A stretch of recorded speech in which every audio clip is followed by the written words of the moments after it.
Hello সবাইকে, সবাই কেমন আছো?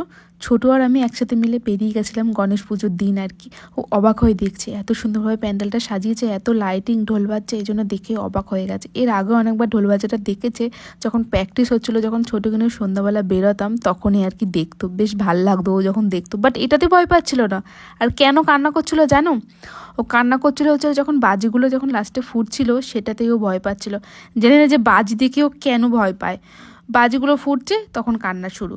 আর এটা এসছে আরেকটা জায়গায় আমাদের বাড়ির সামনে একদম, সেখানে পুজো হচ্ছিল, সেখানেও সব বাজনা বাজাচ্ছিল, সেখানে অনেকক্ষণ দাঁড়িয়েছিলাম, দাঁড়িয়ে বাড়িতে চলে এসেছিলাম, কারণ ঝিরিঝিরি না বৃষ্টি পড়ছিল সেই জন্য। আর এই বৃষ্টিটা একদমই ভালো না, গায়ে লাগলে যদি জ্বর টর হয়ে যায়, সেই জন্য আমি বাড়িতে চলে এসেছিলাম।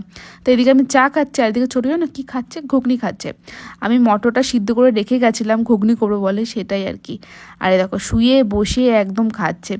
আর আরেকটা জিনিস তোমাকে দেখাচ্ছি, দেখো এখানে জানলা থেকে বাজি ফুটছে, সেটাই আমি ভিডিও করছিলাম, আর ছোটো কিন্তু আমার কোলেই ছিল। সেটা দেখেও ও রীতিমতো ভয় পাচ্ছে, যেহেতু আওয়াজটা শুনে। জানি না যে কেন ভয় পাচ্ছে। তোমাদের ভিডিওটা কেমন লাগলো জানি।